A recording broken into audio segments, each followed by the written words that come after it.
Hey guys, this is JB3 and we are back with another episode of FIFA 19 Career Mode Youth Edition featuring Morecambe FC. In this episode, we'll try and bounce back after the absolute butt-kicking from West Bromwich Albion, where we lost 5-1. We'll try and bounce back against Middlesbrough. We will finish out the transfer window here in August, and then we'll move on into September and take on Stoke City, who are in the championship as well. So we'll get through there. We'll even have a youth squad report as well. So we'll get through that in between games. But what we'll do first is we will focus on Middlesbrough, trying to bounce back, get a win, get 3 points here to close out August.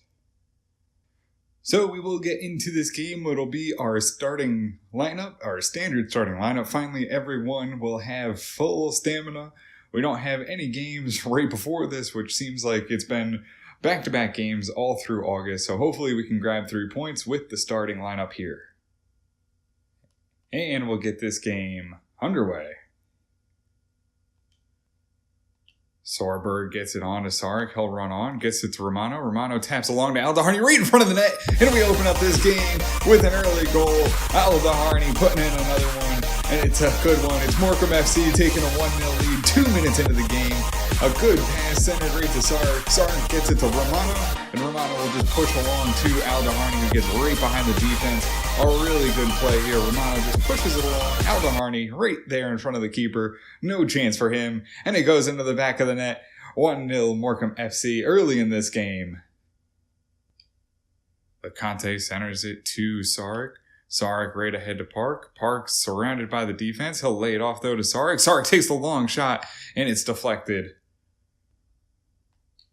Aldaharni gets it long, lofts it over, and Billy Hughes is behind the defense. He'll charge in, gets in, takes the shot, and it's deflected away by Ricardo. Sarek at the top of the box, looking for a little passing lane. He gets it to Barrett. Barrett right back to Sarek. Sarek holds up, dumps it into Park, who's inside the box, takes the shot, and it's blocked away. Free kick to Middlesbrough, right on the edge of the box. They'll line it up, it goes in, and it's headed on, and Awazi deflects it over the bar with a great save. Keeps it 1-0. Corner for Middlesbrough. They'll line this one up. It goes into the middle of the box. It's headed on, and Awazi has to make another save. And that'll do it for us here in the first half. It's Morecambe FC going into halftime up 1-0. They get the goal right in the beginning of the game. It's 2 minutes in, but they haven't really done much after that. It's been a pretty even game, but we'll take the lead into halftime 1-0. Barrett sends it along to Romano, who taps it along to Lecante. Lecante to Aldaharni, sends it across, looking for Park, and he gets it, and it's over the net. Corner goes in for Middlesbrough here right at the end of the game. They'll send it in. It's a high one. Adebola has to get up. It's deflected to Trapp. The shot goes on. It's deflected. Miro tries to get it, and Park controls it and will loft it deep. And that'll be it for this game. They blow full time, and it's Morecambe FC taking the 1-0 victory over Middlesbrough. We get back on it. We didn't play super well, but we get that goal right at the beginning of the game, and that's all that matters as we take the 1-0 victory. We keep the clean sheet, and it's Morecambe FC grabbing 3 points, 9 shots, 6 on target, which really it didn't feel like we had that many shots. Neither did Middlesbrough. It seemed like a lot of the game was played in the middle of the field. Aldaharni will get an 8.6, Billy Hughes a 7.1, Lucas Park 7.3, Sarek a 7.7, Barrett 7.5, Romano 8.5, Awazi 7.2, Sorberg 7.1, Magnuson 7.0, Adebola 7.2, Lecante 7.4, Hong Young-mun in a 5.8, Gomez a 6.0, Miro 6.2, and that will do it for us here at the Globe Arena against Middlesbrough. So we have a transfer offer for Kasim Ahmed, and he just came back from loan, so I want to give him another year just to see how he has progressed, see if maybe he's a little bit better. We'll see how he does this year, and then maybe next year, maybe in the January transfer window, we'll send him out. So we have a transfer offer for Romano, and at this point, I don't think we'll let him go for $5 million, but he seems like one player maybe we will look to send out as our wingers kind of progress. as they get a little bit better, it seems like Decker and Billy Hughes might take over that spot at the wing, and Aldo Harney could move back to the midfield. So he's one player we'll keep an eye on.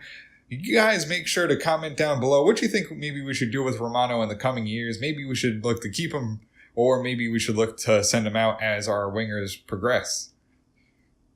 So we do have 4 players going out on international duty in September. It'll be Miro, Vergara, Bayumi, and Nasser all going out on international duty.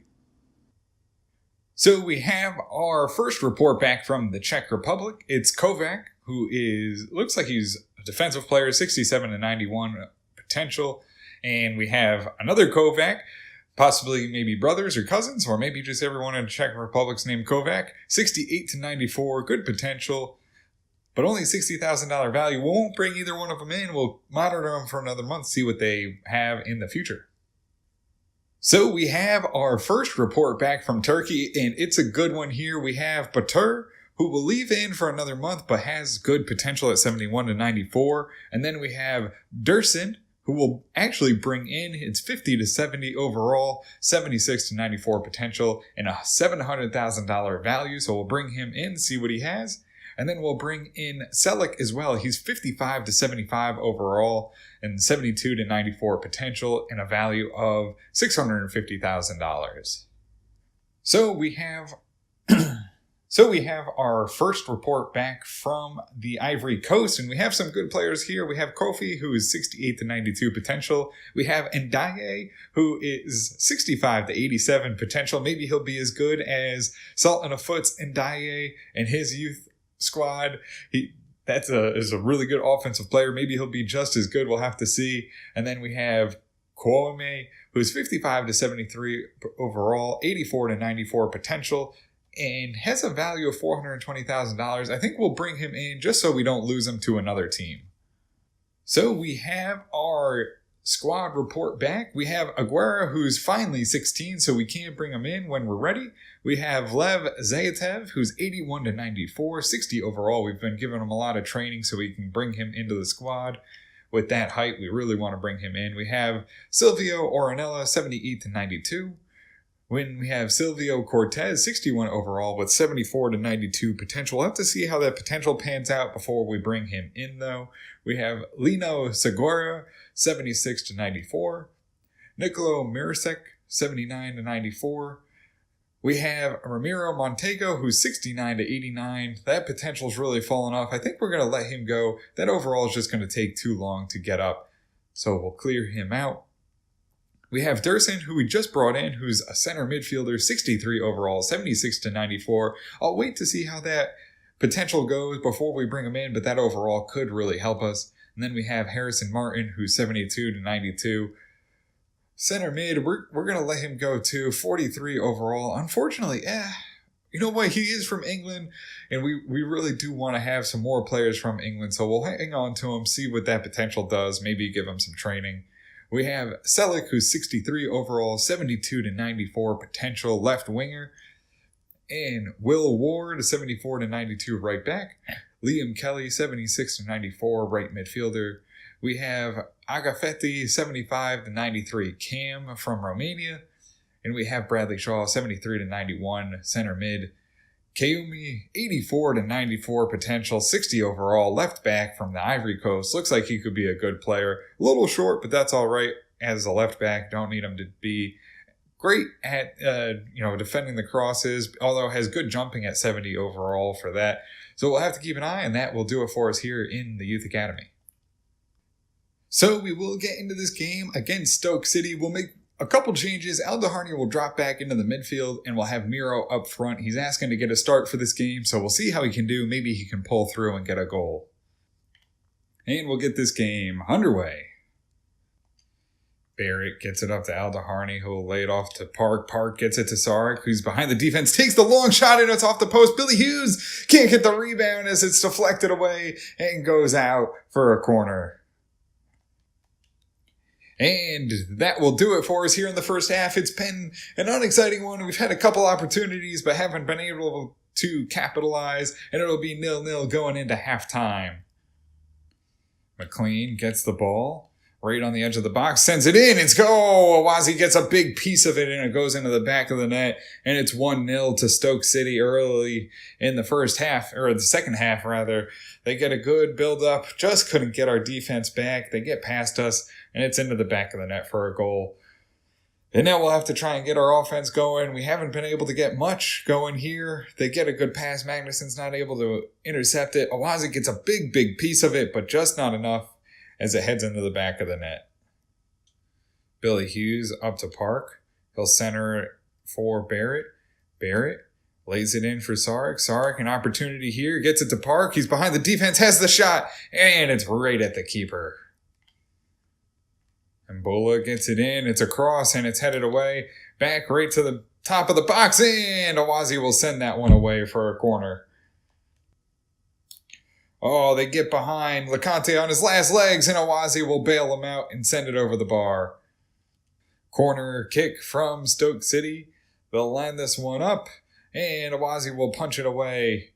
It'll be taken. It goes off the bar. They'll have to recover, and Awazi is able to settle it down. Magnuson gets it up to Munn. Munn right off to Sarek. Sarek look for Gomez. Munn runs in, has the shot. Oh, and they'll send it away. A great opportunity to tie this one up late, and it gets sent out for a corner. And that will be it. Morecambe FC will drop this one, and it'll be a 1-0 loss to Stoke City. They get behind us. Our defense couldn't hold up as far as stamina goes, and they miss the opportunity. They let the defense get behind them. 12 shots, 8 on target for Stoke City. 6 shots, 2 on target for Morecambe FC. Just not enough offense there. Awazi finishes with a 7.8. Lecante 6.6. Magnuson 6.5. Adebola 6.9. Sorberg 7.2. Gomez 7.3. Burns is 6.1. Sark 6.7. Miro 6.3. Hong-Young Mun is 6.1. Billy Hughes is 6.3. Lucas Park 6.7. Barrett 6.0. Aldeharney 7.1. And that will do it for us here against Stoke City. So guys, that'll do it for us here in this episode. We will come back in the next episode. We'll have 2 games in quick succession. Again, we'll have to play Preston North End, and then we'll take on Shrewsbury. So hopefully we can bounce back. It's been a little bit up and down so far this season through August and September, but as long as we can keep ourselves in the middle of the table, maybe make a push in the second half of the season, that will make the difference. But guys, that'll do it for us here in this episode. If you did enjoy the video, make sure to hit the subscribe button. It is greatly appreciated, all the support that you guys can give. And until next time, guys, have a good one.